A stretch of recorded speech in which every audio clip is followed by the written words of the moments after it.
피붕이 생각입니다. 목표를 하나씩 이루다 보니 다음 목표를 잃어버린 사람의 고민, 바로 제 이야기네요. 요즘은 더 이상 갖고 싶은 것도 없고 하고 싶은 것도 별로 없네요. 예전에는 삶이 단순했어요. 목표를 하나 정하고 그걸 이루고 다음 목표를 찾고 그렇게 하나씩 체크리스트를 지워가는 삶을 살았던 것 같아요. 그런데 특이점이라고 하잖아요. 그 특이점이 몇 번 오다 보면은 갑자기 금전적으로 삶이 순식간에 업그레이드가 되더라고요. 그 뒤로는 체크리스트를 지워갈수록 기쁨보다는 공허함이 조금씩 더 커지는 것 같더라고요. 돌이켜보면 저는 정말 이것저것 많이 해봤습니다. 20여 개국을 다녀왔고 심지어 아프리카도 가보기도 했고요. 여행을 다니면서 세상이 생각보다 훨씬 넓다는 것도 알게 됐고, 한편으로는 내가 알고 있는 게 전부가 아니구나라는 씨앗도 좀 얻게 되고요. 돈이 생기고 나면 또 다른 것도 해봤습니다. 피규어 같은 취미도 해봤고, 수천만 원짜리 1대1 등신대 피규어도 사봤습니다. 남자라면 시계라는 말을 듣고 시계에 갑자기 관심을 가져서 수억 원어치 시계를 사보기도 했고요. 물론 지금은 다 정리하고 하나만 남아있네요. 근데 신기하게도 그걸 다 해볼수록 공허함이 생긴다라는 점이에요. 자동차도 마찬가지였습니다. 페라리는 아직 남아있는 저의 다음 계획이긴 한데, 일단 포르쉐까지는 타봤습니다. 하나씩 해보고 싶었던 거를 실행해 오며 살아왔죠. 그리고 제 삶에는 가족도 있습니다. 아이도 있고요. 예전에 저라면 상상만 하던 것들을 이미 어느 정도는 다 경험한 셈이죠. 근데 여기서 이상한 점이 생겼습니다. 보통은 이 정도를 이루면 삶이 더 만족스러워질 줄 알았거든요. 근데 현실은 반대였습니다. 뭔가를 더 열심히 해야 되는 이유는 점점 사라져요. 예를 들어 돈을 번다고 합시다. 근데 사고 싶은 게 없어. 그리고 뭔가 경험을 해야 되겠다는 생각을 하는데 해볼 거는 다 해본 것 같아. 그래서 뭐 더 해보고 싶지도 않고요. 결국 삶의 목표가 돈이 되면 결국 저처럼 될 수 있겠다는 생각이 들어요. 물론 저는 운이 좀 좋았습니다. 사업도 우연히 잘 풀렸고 투자도 우연히 잘 맞아떨어진 시기가 있었고요. 그래서 여러 기회를 얻을 수 있었던 것 같아요. 물론 삶이 항상 좋은 방향으로만 흘러가진 않았겠죠. 오늘만 해도 그렇습니다. 제가 가지고 있는 주식이 최근 며칠 동안 큰 폭락을 맞았고 계좌는 꽤 크게 박살났더라고요. 반대로 어떤 시기엔 계좌가 크게 상승하는 구간도 있었겠죠. 또 사업이 좋았던 시기도 있지만 어느 해는 적자 때문에 허덕이던 구간도 있었고요. 이렇게 보면 삶이라는 게 결국 상승과 하락이 반복되는 구조인 것 같긴 해요. 중요한 건 그 다음인 것 같아요.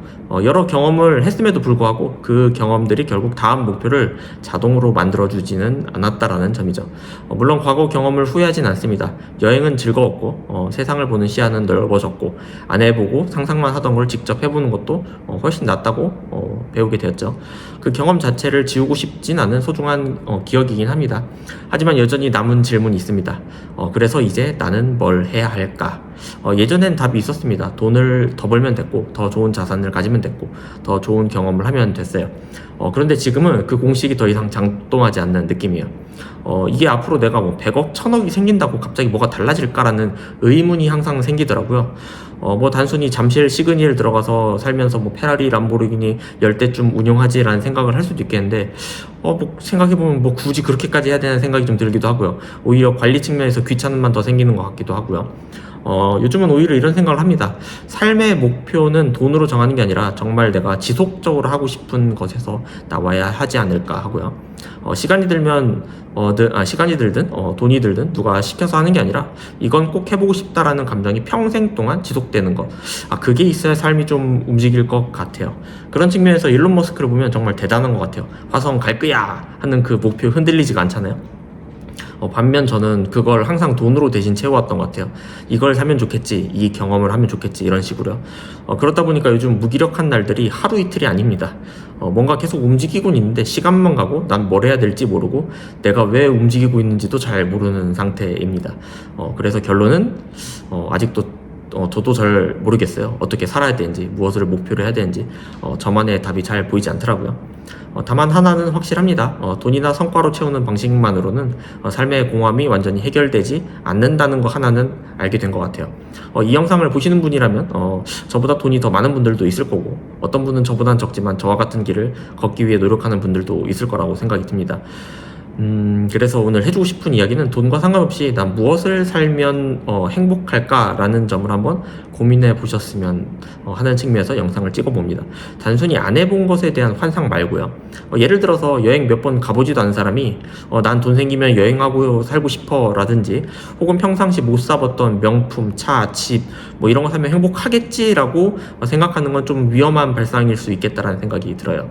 돈이 있든 없든 난 이걸 평생 하면 질리지 않고 살고 재밌게 살 수 있어 라는 거를 찾아보면 어떨까 라는 생각입니다. 오늘은 돈만을 쫓아다닌 사람의 고민, 즉 저의 고민이었습니다. 오늘은 그런 생각이었습니다. 뭐 아무튼 그렇습니다.